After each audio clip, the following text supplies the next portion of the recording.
Hari ini kita akan bikin bolu chiffon keju yang ukurannya tuh mini. Pastinya lembut, wangi, dan juga gurih dari kejunya.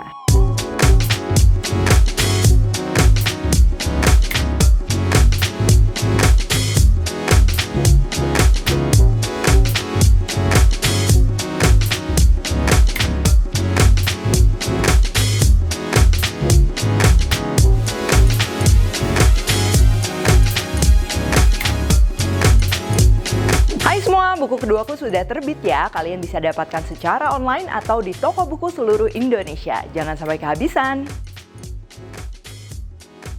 Halo, welcome to my channel, Devina Hermawan. Hari ini kita akan bikin bolu chiffon keju yang ukurannya tuh mini ya. Tapi dengan adonan ini kalian juga bisa bikin yang size-nya juga besar ya, sama aja. Pastinya lembut, wangi, dan juga gurih dari kejunya. Selain untuk cemilan keluarga, ini juga anak-anak pastinya suka. Ini juga cocok untuk jualan ya. Dan hari ini untuk tempat menyimpanannya pas banget nih. Aku akan gunakan Oyatsu dari Shinpo ya, yang ukuran S dan juga L, pastinya multifungsi. Oke, langsung aja untuk bahan-bahannya. Seperti chiffon pada umumnya ya, kita akan bagi dua. Untuk adonan kuning telur dulu yang pertama, di sini kita akan perlu kuning telur, susu, air, lalu ini aku gunakan kental manis ya yang lebih mudah ditemukan, tapi bisa juga diganti cream cheese, vanilla ekstrak, lalu minyak. Pakai minyaknya minyak goreng biasa ya, kalian bisa gunakan minyak canola dan lain-lain, yang penting minyaknya yang tidak berbau. Terus air, lalu bahan keringnya ada tepung terigu, gula pasir, baking powder, dan juga garam. Untuk adonan putih telurnya, di sini kita akan bikin mereng ya. Jadi kita akan perlu putih telur, gula pasir, dan juga ini cream of tartar yang bakal ngebantu merengnya ini jadi konsistensinya stabil. Atau bisa juga kalian ganti dengan perasan jeruk lemon atau cuka. Lalu pastinya untuk topping kejunya di sini aku gunakan keju cheddar yang processed cheese. Jadi dia kejunya tuh tidak meleleh. Jadi lebih rasanya lebih jadul aja gitu ya. Untuk gramasi dan juga takaran lengkap udah semua ditulis di description box. Oke, pertama sebelum kita bikin adonannya, ini aku mau siapin dulu toppingnya, kejunya. Setengah nanti buat diparut, setengah lagi aku mau potong kotak-kotak. Dan kotak-kotaknya ini kalau bisa emang agak kecil-kecil supaya nanti nggak terlalu berat ke adonan, sama kalau kegigit juga dia rasanya nggak terlalu strong. Kalau udah, kita panasin ovennya juga sekarang ya, karena adonan chiffon itu setelah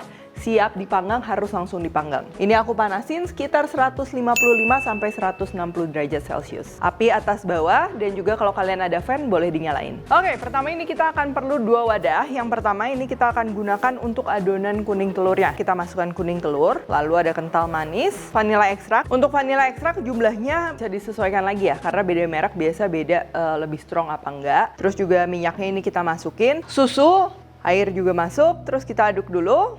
Dan juga masukin gula pasir. Diaduk sebentar supaya larut. Kalau udah ini bahan kering lainnya, kita akan saring dulu untuk menghindari gumpalan. Mulai dari tepung terigu, baking powder, dan juga garam.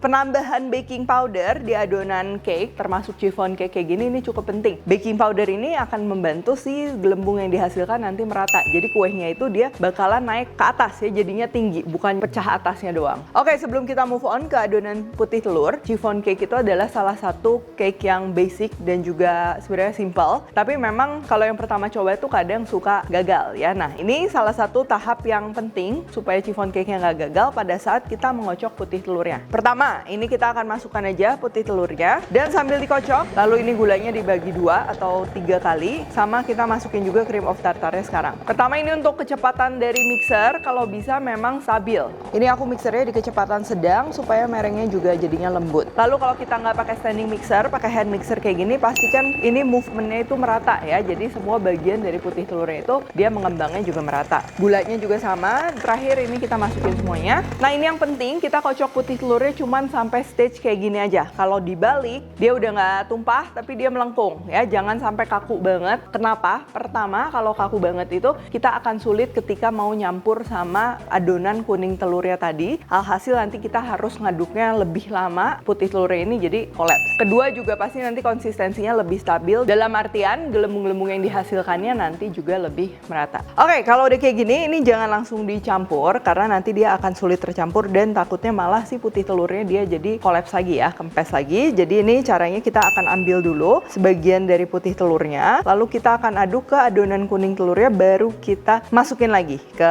adonan putih telurnya.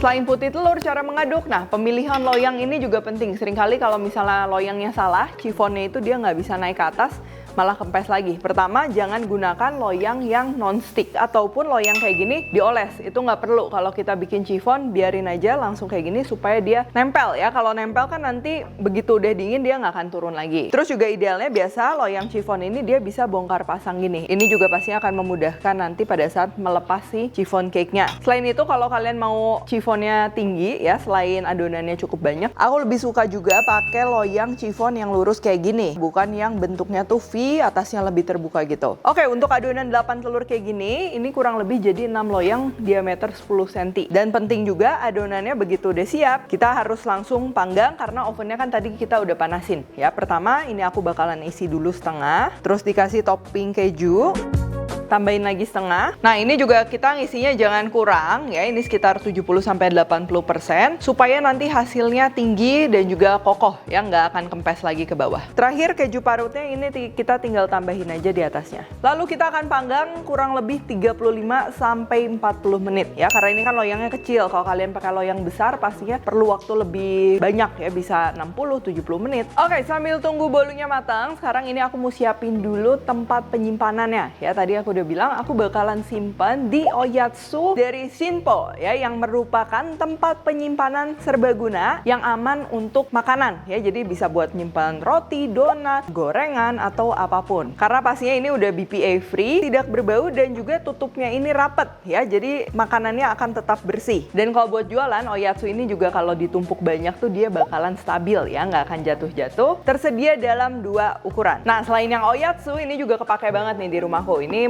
merupakan tempat food storage dari Shinpo yang Nest dan juga Keep ya. Bahannya sama kayak Oyatsu tadi, BPA free, aman untuk makanan dan juga berkualitas. Dan juga di sini ada indikator volume, jadi pastinya mudah untuk keep track jumlah makanan yang terdapat di dalam wadah ini.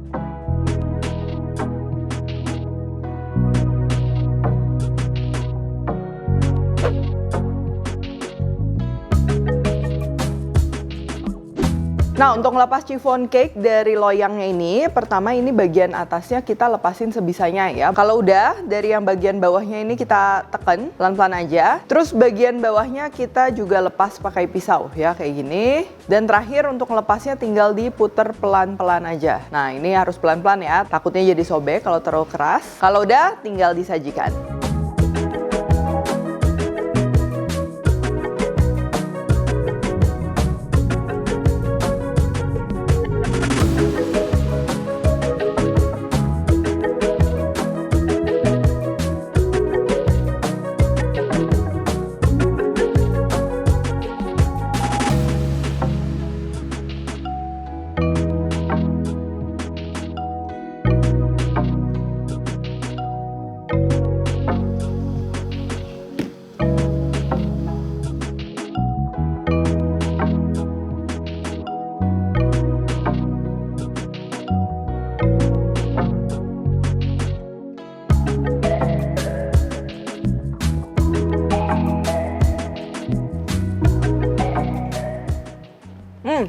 Ciri khas dari chiffon cake ya, dia tuh memang lembut, light, jadi makan tuh nggak bikin cepat kenyang gitu. Terus juga ini kan kejunya tadi kita memang nggak pakai terlalu banyak, tapi komposisinya menurutku pas ya, karena kalau chiffon cake terus kejunya yang terlalu heavy juga itu nanti too much jadinya. Untuk bahan-bahan dan pembuatan juga pastinya simple, tadi tips and tricksnya mulai dari kocok putih telur ya, terus juga cara mengaduk, pemilihan loyang, dan juga pada saat panggang, kalau loyang chiffon cake kalian besar itu pastikan harus sampai mateng banget. Dan untuk penyimpanan yang paling penting itu jangan terekspos sama udara ya, jadi bisa disimpan di suhu ruang. Mungkin kalau di suhu ruang 1-2 hari udah harus habis, cuman kalau memang mau masuk kulkas itu bisa 4-5 hari. Oke, kalau gitu jangan lupa untuk cek produk-produk dari Shinpo. Untuk info pembelian serta info produk langsung aja kunjungi ke Instagramnya Shinpo Plastik. Kalau kalian recook juga jangan lupa tag Devina Hermawan @devispantry di Instagram. Like, subscribe, share, komen, dan lain-lain. Stay tune terus and see you in the next video.